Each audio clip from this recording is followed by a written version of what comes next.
Hold your ground, men.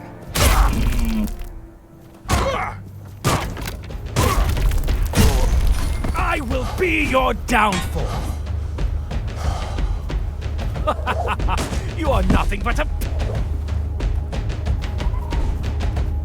You'll fall to my sword.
Hello there, and sorry I haven't much time for chatter, I'm afraid.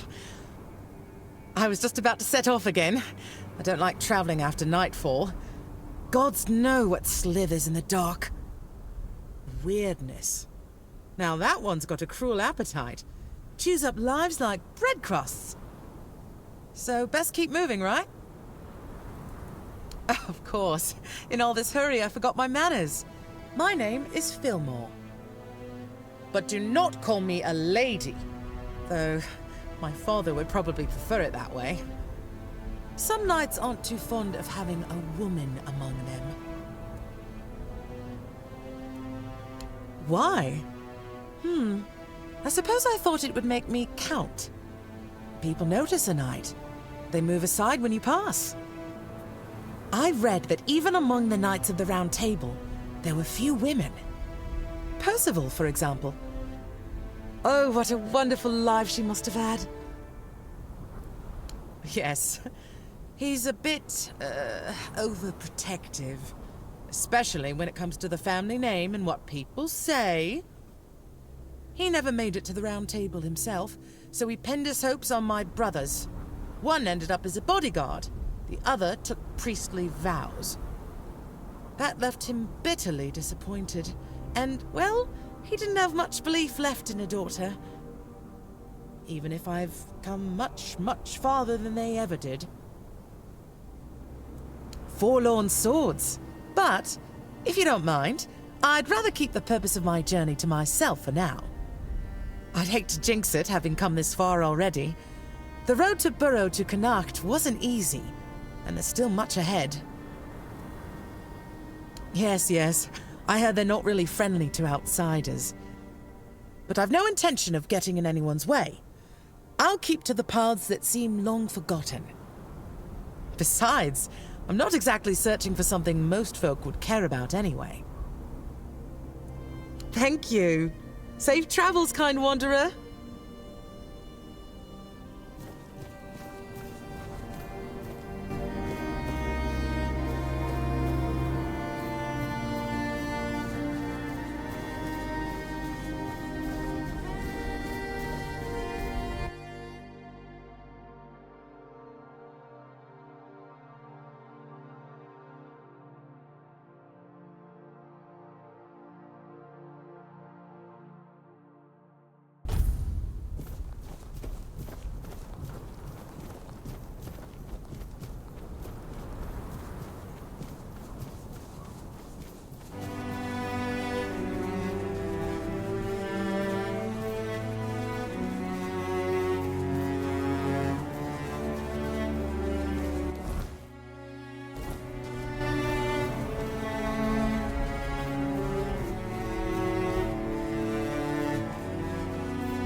It's crawling with monsters out there, isn't it? I'm hiding here to get my strength back before moving on. They call me Runner because I'm a fast runner. If I were still with my tribe, I'd have introduced myself as Shabba. But Scarron the Skin Taker gave me that name, and I just got used to it. Not really. My greatest sin was being a Gunvolder who survived. None of the other tribes would take me in. They think my survival goes against everything the Delrita stand for. Can you believe that? As if surviving is beneath the Delrita. Who needs us dead? Only the worms in the ground. So I joined Scarron the Skin Taker's band. We were like a family, until Scarron decided there was no place for me in his ranks. He's the top dog around here. After I joined him, he called me Runner. Said it was for how fast I run away from a fight. He's one mean son of a bitch. At first, it seemed like we all shared the same idea, uniting the Delrita, even the Nameless ones. But over time, he started losing it. He sees conspiracies everywhere, trusts no one, stuff like that. I think the power got to his head. I've heard it happen sometimes. Out of here. Anywhere. The farther the better. I've got just one last piece of unfinished business keeping me in these lands. But I need a lot more strength before I finish my mission. All these monsters sure aren't making things any easier. I want to get rid of Scarron the Skin Taker. He shouldn't rule over anyone, and he certainly shouldn't try to unite all the scattered Nameless under his banner. But if he succeeds, the way he is now, he'd have us attacking our own brothers. I've had enough bloodshed. One Eye's off to his war, and word is that Durfhanr wants to call the moot and go to war with Camelot. Or with One Eye for going after Camelot. Either way, it ends with us spilling more of our own blood. But it's the truth. And I was thinking, if you're willing, we could make a deal. You see, if Scarron were to be killed by someone outside the Delrita, not only would he die, so would his legend. My Nameless brothers will see the truth. Someone wiser will take his place, and we'll live in peace. Exiled, maybe, but still honorable. Great! That's what I like to hear. Bring me his head, and I'll share what I took when I left the village. You won't be disappointed. Don't you worry about that.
sensed your approach, my king. I, Gurfan of the Gunvaldir tribe, salute you as my forefathers decreed. Ah, so you're still speaking with your own voice. Good. At least I won't have to bother with that formal drivel Camelot loves so much. Tell me, how does it work with the two of you? Does the king speak through you sometimes? Or is he just a passenger in your head? Will he ever come out and talk to me face to face? Or does he just sit there quietly, never getting involved? Either way, I've got a few things to say to him. Not exactly polite ones. Ah, so he won't be speaking. Still too weak, is he? Not surprising. Well, then give my regards to the old man. Tell him the Gunvaldir tribe stayed loyal to the old treaties right to the end. The same can't be said of the Camelocians. A pack of cowardly dogs without honor. I hope Arthur's squirming in your head, seeing what his beloved capital has been up to. Normal ones, honorable. He entrusted us with the Forlorn swords and his crown, the one he used to command giants. We were sworn to guard them. In return, Camelot was supposed to leave us alone, now and forever. But the Camelocians didn't hold up their end of the deal. May their souls rot in the weirdness. Can you hear me, Arthur? The treaty is rubbish. I'm rallying the tribes, and we're marching on Camelot. Nothing can stop us anymore. Except ourselves, damn it. Why? He's barely gotten his life back, and not even all of it. Does he have a death wish or something? There's a passage, sure. And if you're Arthur, it will open for you. Go ahead, if you think you're strong enough. Nobody's gonna stop you. But let me warn you, it's not gonna be an easy journey, or a short one.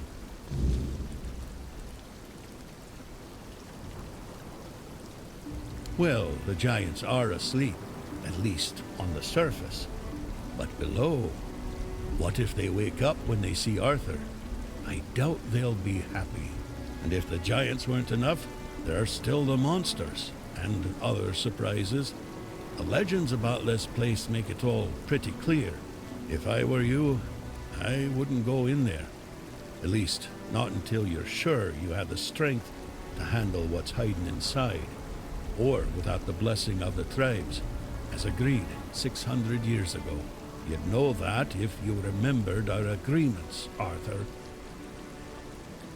Yes, the funny thing about our king, as you may already know, was that he was pretty sure of himself and his abilities. He knew he could march in there, grab his crown whenever he wanted, so he didn't sweat when he made a deal with our ancestors. He said he'd come back for his royal hat, only if the kingdom was in a dire situation, and if all tribes agreed to let him. Traditionally, this was meant to be done during a moot, an assembly of the tribes, and I'm calling one, so we can help each other out, if you're up for it. Well, I need the chieftains to come here, because we have to agree on a united front if we're going to fight Camelot. And I want to make damn sure that we fight Camelot not as a solitary tribe, like hot-headed One-Eye once, but as a united force. But I'm worried that something might be keeping them from leaving their villages. I'd like you to look into it. They won't. Our tribes aren't exactly known for getting along, and gathering them all in one place at the same time. That's almost a miracle. But now they've left Gunvaldir in its time of need, and they're ashamed. And that's even worse. That's why you have to shame them even more, so that they have no choice but to come here or risk their honor. And if they say they won't come because, then you'll deal with a because, right? After all, you're the king, aren't you? Exactly. There's only one sane course of action, but you do you. I'll be waiting. I'm not going anywhere. As a Gunvaldir, I've got nowhere to go anyway.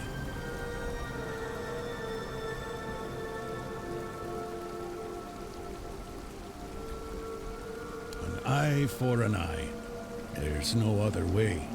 Does that surprise you? I was the one who honored the old treaties Camelot violated. I was the one who tried to convince One Eye not to throw people into guerrilla warfare, but to organize a proper military campaign instead. But for that, I'd need united tribes. And getting us all to work together on our own turf? That's proven to be exceptionally difficult. If you ask me, I got scared. The giant in our village started glowing.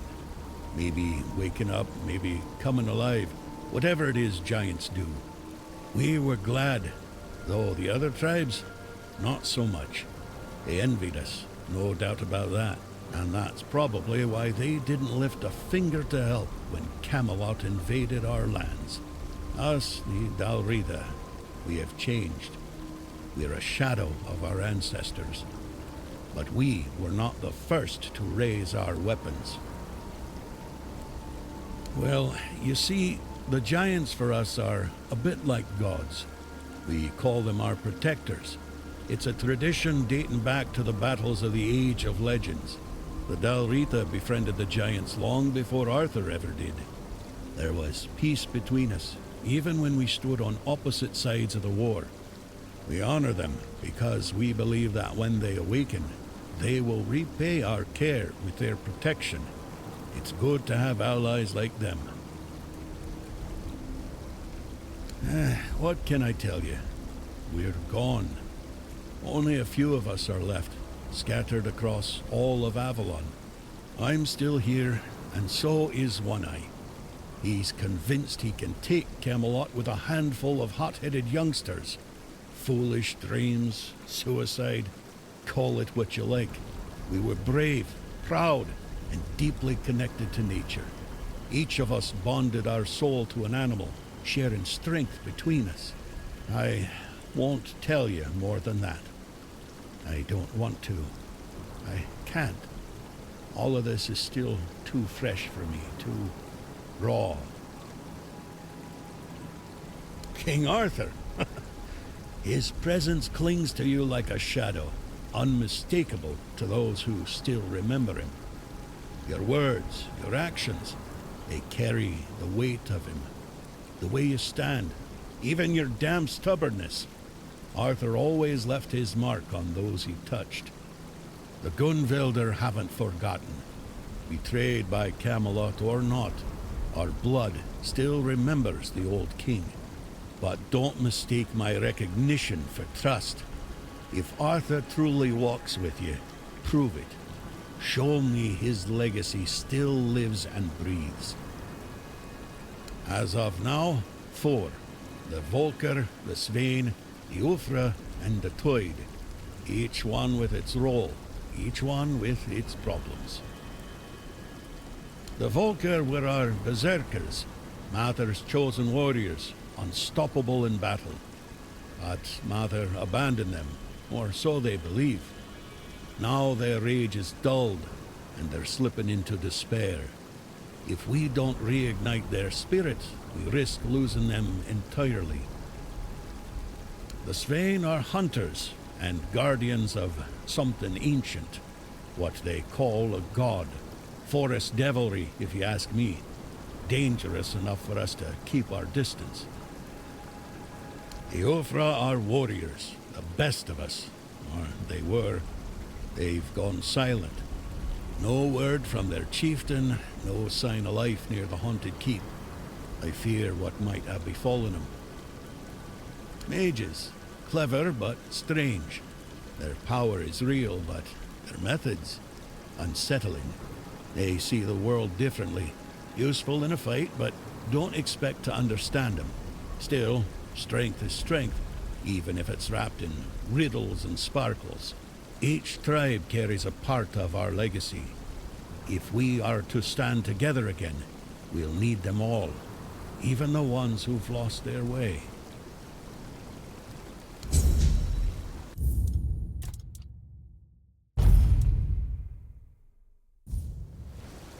Yes? Who have you?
You doing okay?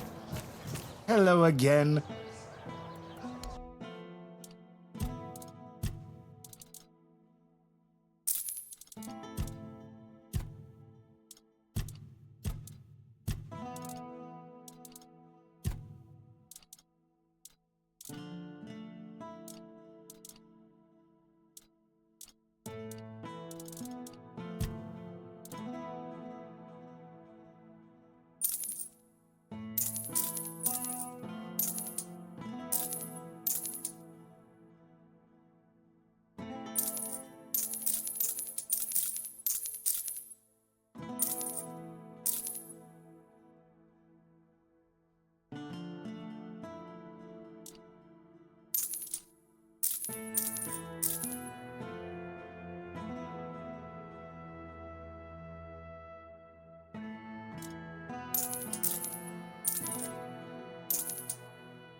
Hello there.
Oh, hello there.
Someone's out there!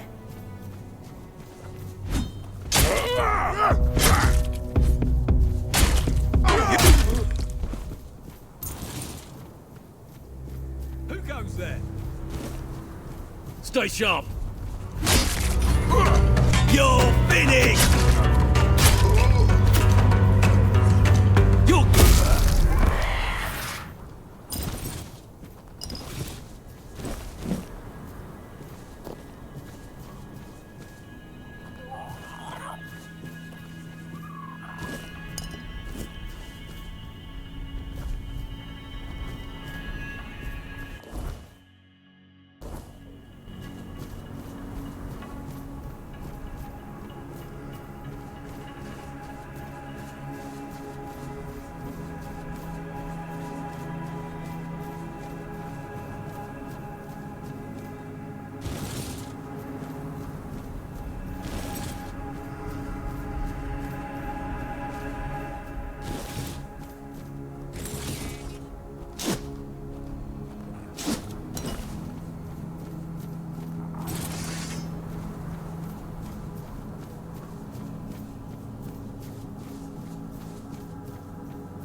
We're not alone!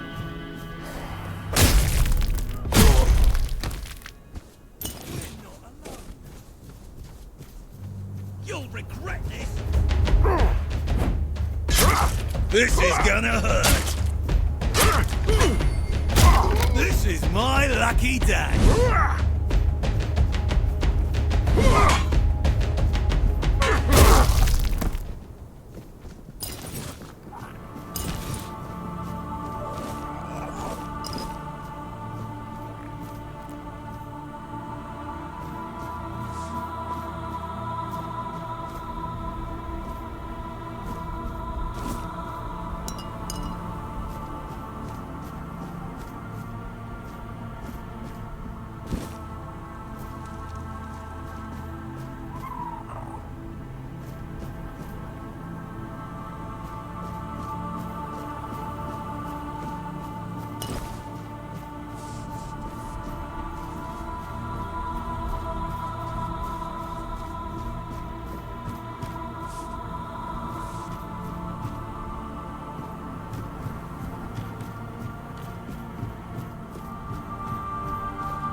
Keep your wits about you.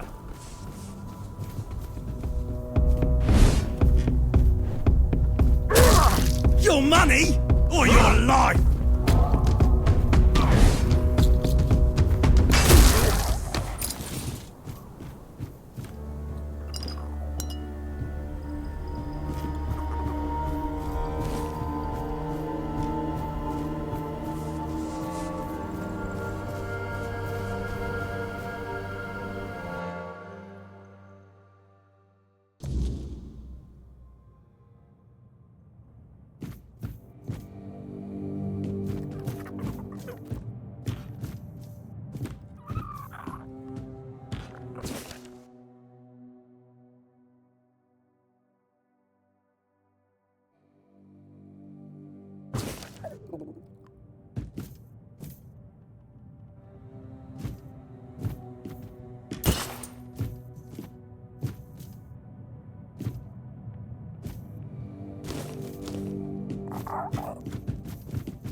Halt! No entry, outsider.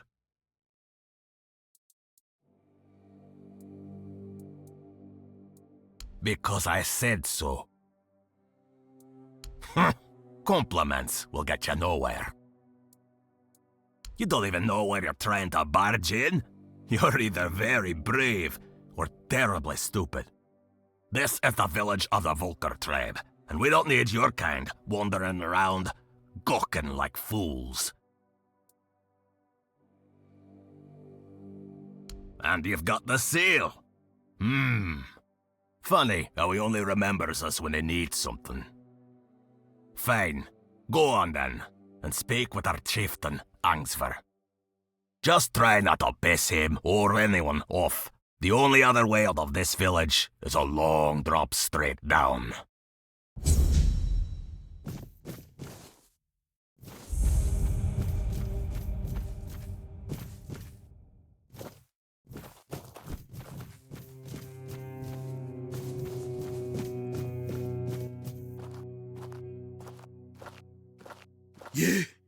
You don't belong here. Mother speaks and I listen. She says you must be tested.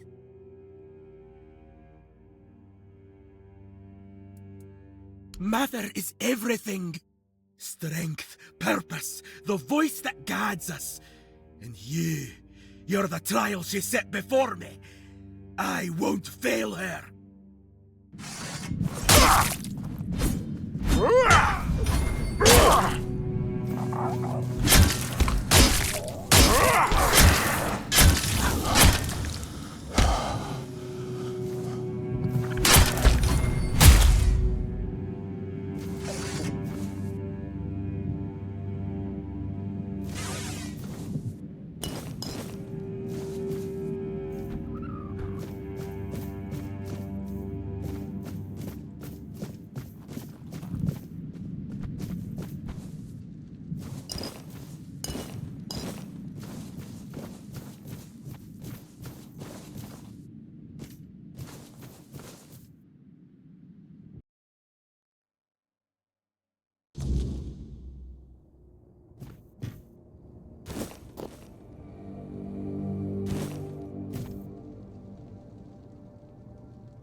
Oh, Tiga, what have you done?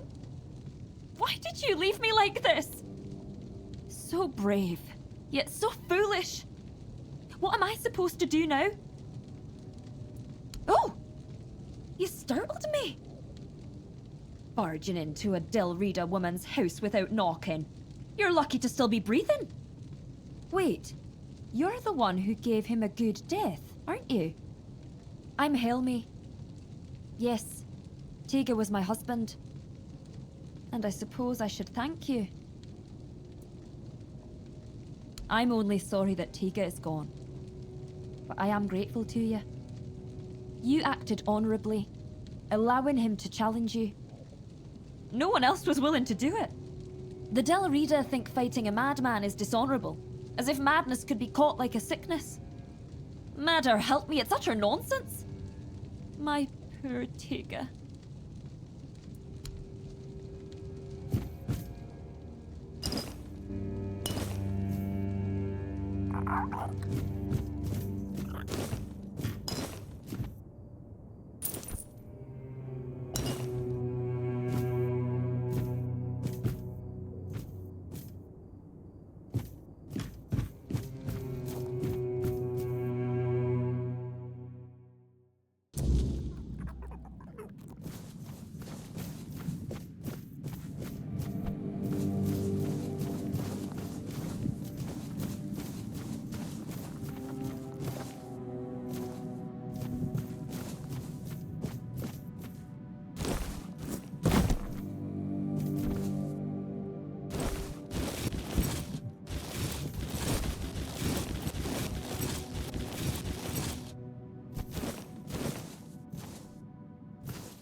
Greetings, stranger. I'm Engsvar, the chieftain of the Volkio tribe. What brings you here?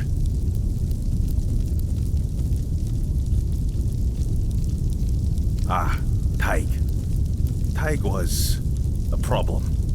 The poor man had gone mad. He claimed to hear Mother's voice, that the goddess was commanding him to fight and die a noble death. Someone would have granted him that death long ago. It would have been kinder than his torment.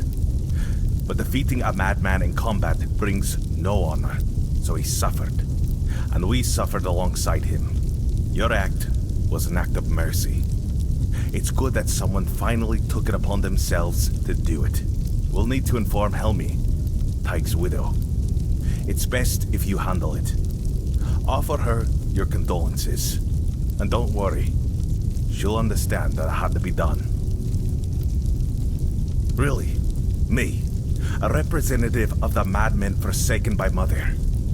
Does he think I don't know we're the joke of the other tribes? What? Does he want them to laugh in my face instead of behind my back?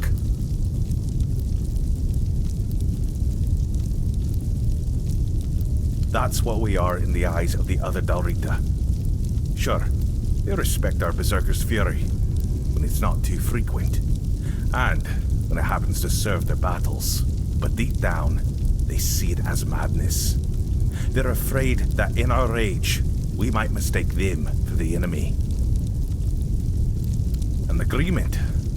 For centuries, every tribe has only looked out for itself. A single conversation isn't going to change that. Besides, with the others there, we'll never be treated as equals. That's just the way it's always been. Unfortunately, I must refuse. The vocal tribe will not join the moot. We have our own issues to attend to. There is one thing, but I'm not sure you can do much about it. It's embarrassing to ask an outsider for help, but I have no other choice. Not far from the village, there's a hill that used to be the seat of our elders.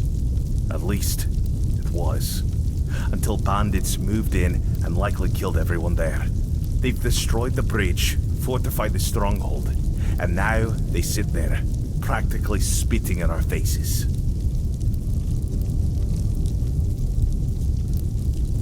I know. We've fallen far. Once, we were a proud tribe. Now, we're stuck watching petty thugs parade around our own land. Mother is clearly showing us what she thinks of us. We did. We lost too many good warriors. We underestimated them. On top of that, many Volkir left to join One Eye. So our numbers are thin. We don't even have our berserker potion. We lost it, along with Mother's grace. Yes, but if my warriors couldn't do it, I don't expect you to manage it alone. Still, maybe if you could sneak in there somehow and... I don't know. Either way, anyone who helps drive those dogs off our land will be rewarded. I appreciate your courage, though I hope it is courage and not just foolish bravado.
he'd be the first I'd like to kill. But without my husband and without my calling, I don't know what would happen to me if they'd cast me out. Well, I'll manage somehow. I've survived one heartbreak with Meder. I'll survive another. Now, please, just leave me alone. I don't believe Meder was speaking to him. And I know what I'm talking about. Before I got married, my greatest dream was to become the Volker matron. But I believe that he believed it. That's why they thought he was mad. If I had become a priestess, Tega would still be alive. I would have loved him from afar, but at least he'd still be here. It's hard not to. Maybe there was something I could have done. Maybe I missed some symptoms, signs that his illness was getting worse.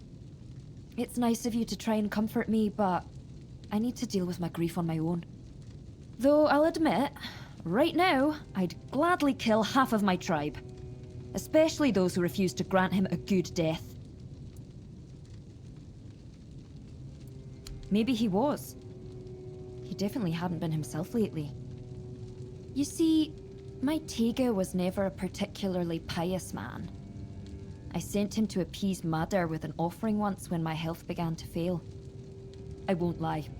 I was frustrated with my own weakness because going to the temple had always been both my duty and my joy.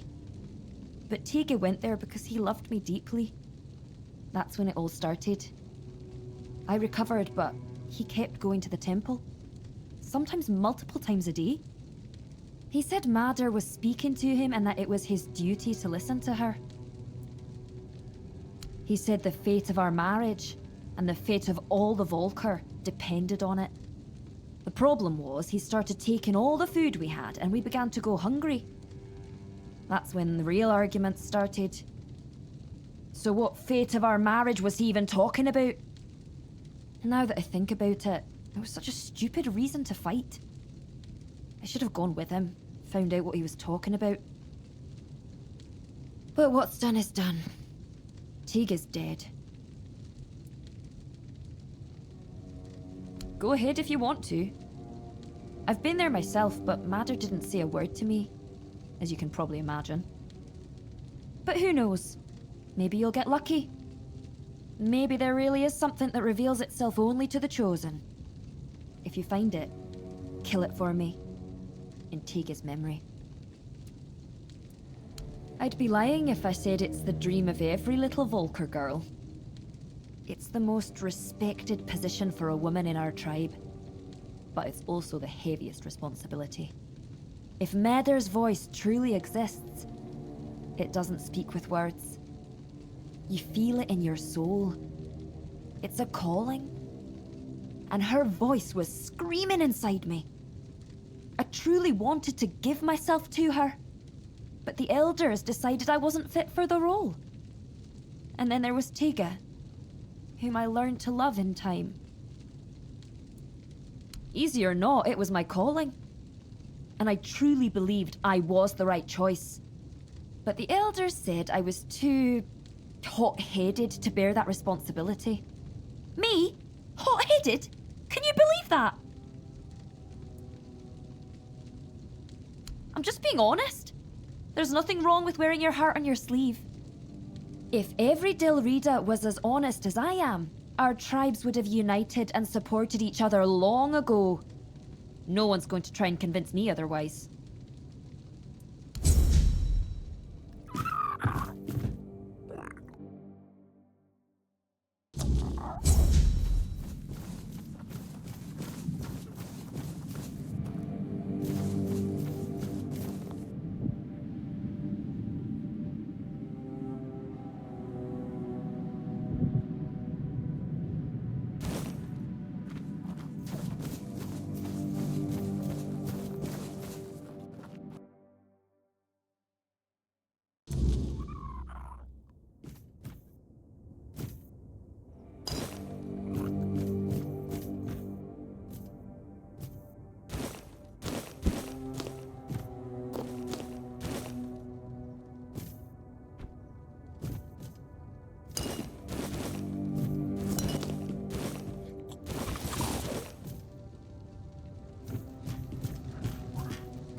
off with you, stranger.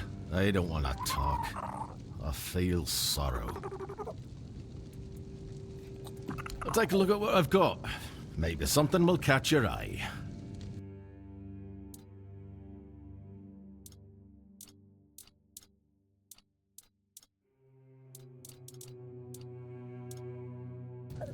Aye, speak quickly. Oh, I saw an outsider. I figured you must have lost your way to end up here with the Volker tribe. But you, not riding ahead, are you? That's why you're here. Can I help you? Speaking so politely to a Volker, you got to be mad. And to answer your question, no, I can't be helped. I just need to be alone. You won't leave me be, will you? Fine, have it your way. How long can a man sulk, anyway? A mourning a loss, if you must know. My blade. Shattered into pieces. I've collected every shard, keep them close. It's hard to accept that I'll never wield it in battle again.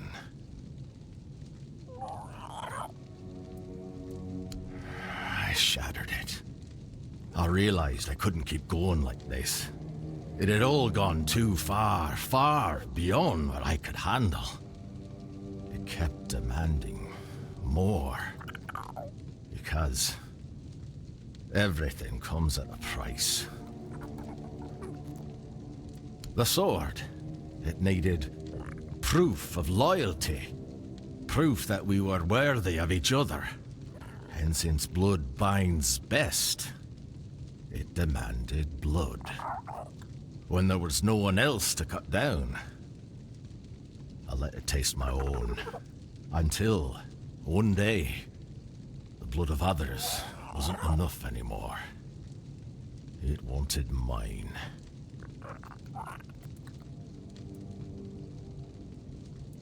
Aye, so what? Don't give me that look. It's clear you've not spent much time with the Volkers, if things like this bother you. It went dull. Dull as an ulcer. Couldn't even cut through a slab of bear meat. Sometimes, if I went too long without tasting my blood, I'd have to fight with that blunt blade. Felt like punishment for letting it starve. Oh, what, you want them? Fine, take them. I'm not reforging it into a new blade. I need to come to terms with the loss. It was meant to be. But if you can forge something from it, I'll commend you. It's not an easy material to work with. No, that'll be your work, your blade. Just like I once found mine, you'll find yours in the forge's fire. I'll rid myself of what's caused me so much sorrow, and you'll gain something to fight with. A fair trade. Just remember, if it starts whispering to you, there's only one way to deal with it. Well, you'll definitely need Weirdstone. And besides that,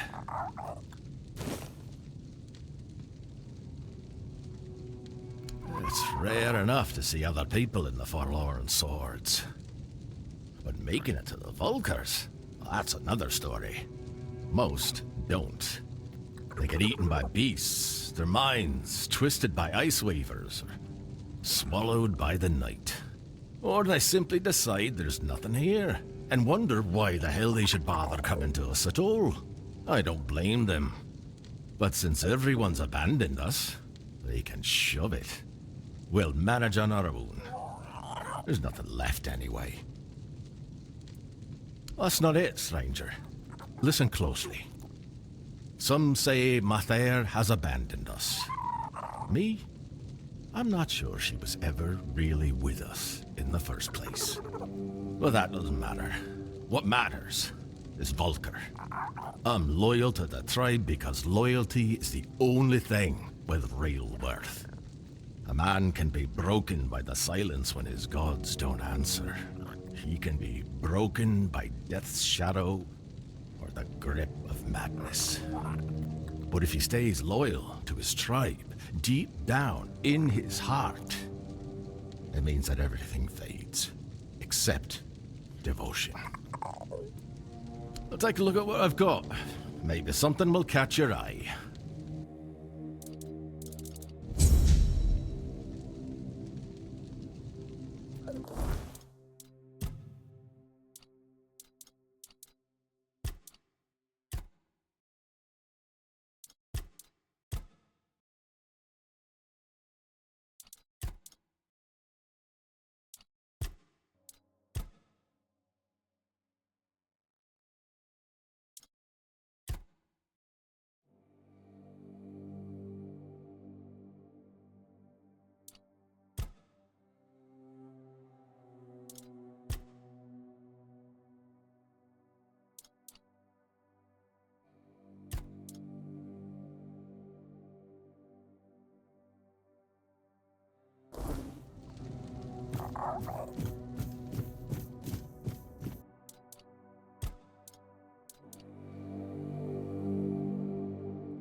come closer, dearie. My, what a fetching lad you are. And all the way out here in the Forlorn Swords. Tell me, have you come looking for a strong Del Reader wife? Ah, you're a real charmer, aren't you? That's one of the things I miss about travelling across Avalon. Men outside the Forlorn Swords know how to use their words, make a woman feel special. The Del Reader don't put much stock in talk, especially the Vulgar. But it's still nice to hear something kind now and then.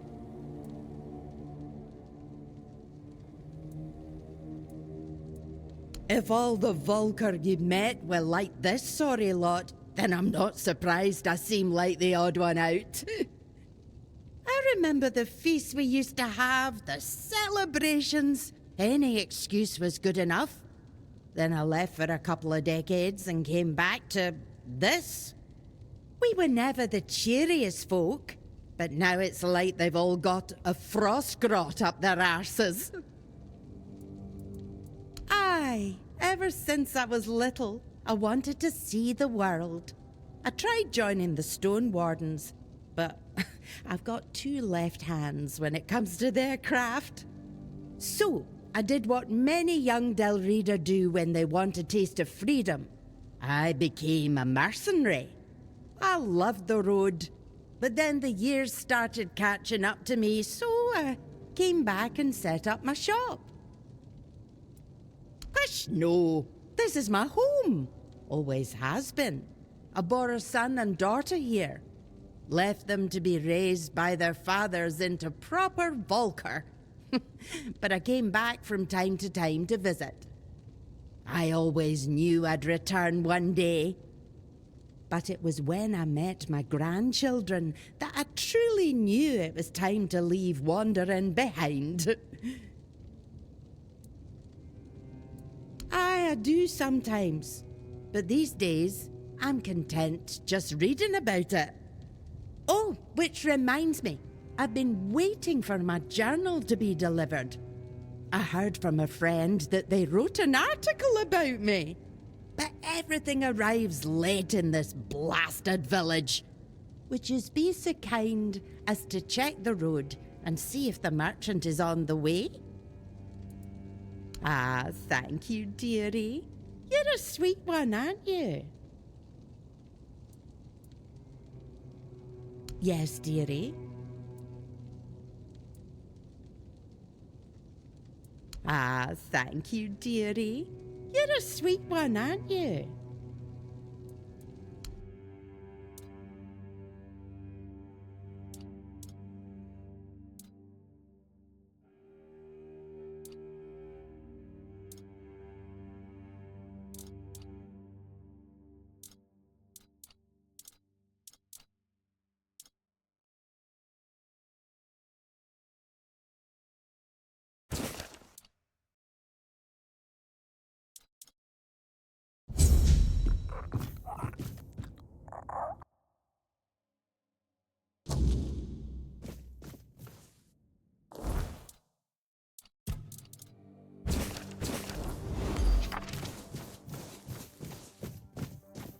Ah, so you're the one who lit up the sad old pillar. You almost caused a stir among those sad lumps. Almost.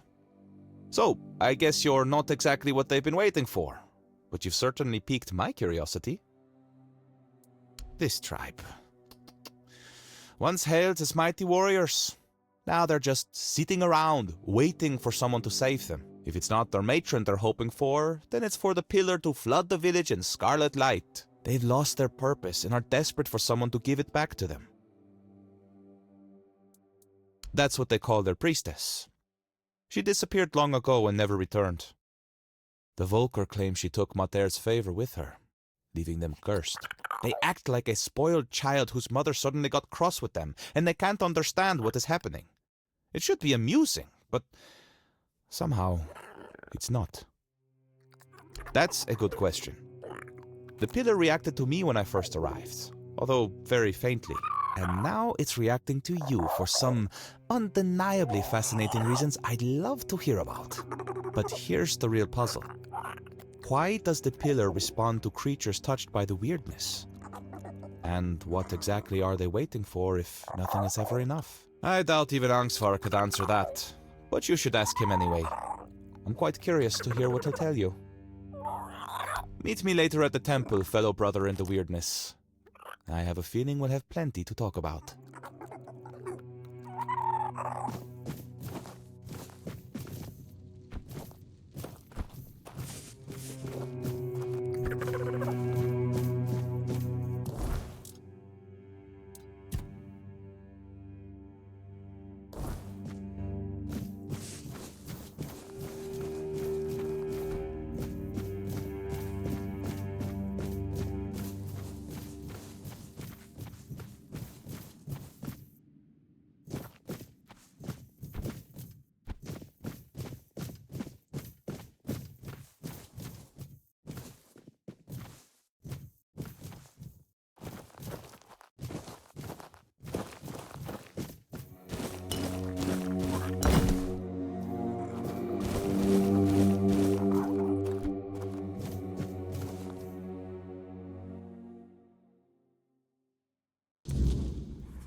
An outsider in the Volker village. Now that's a rare sight. People rarely venture far enough to reach our little corner of the Forlorn Swords. May I ask what brings you here?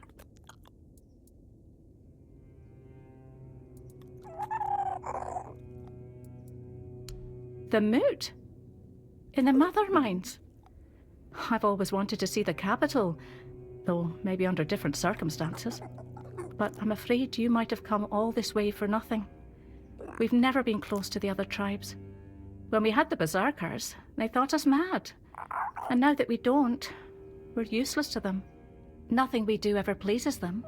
So why bother? Not filled with doom and gloom, you mean? Oh, I'm sorry. That wasn't very kind of me. The tribe is like a family to me. It pains me to see them suffer so much, but I wish they could just wake up from their stupor. There's still life to be lived, happiness to be found. There's no honor in giving up. That's not how a Volker should act. She was right about many things. Nisa and I were even thinking about leaving with her, but I can't. I can't leave the village. I have a duty to stay here, even if nothing ever comes of it. I doubt Vran would have been happy with me joining her. She's always had a strong sense of duty. Where did you meet Vran?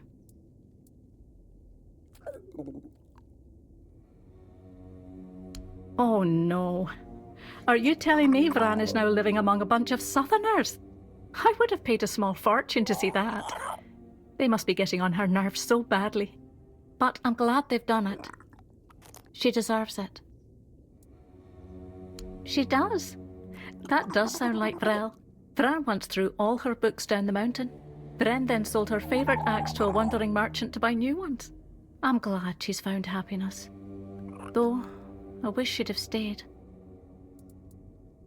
I am. I have Nisa, and I love her. I have my people, and I love them too. We've survived so much. And they're acting like it doesn't even matter.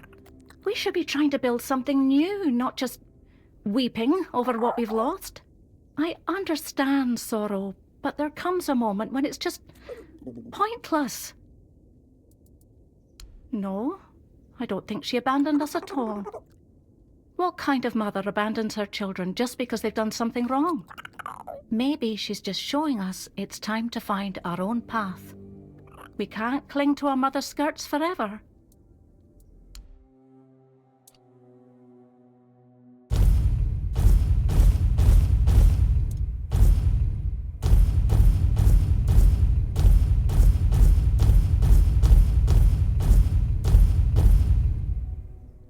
Still walking, still breathing? You're tougher than you look.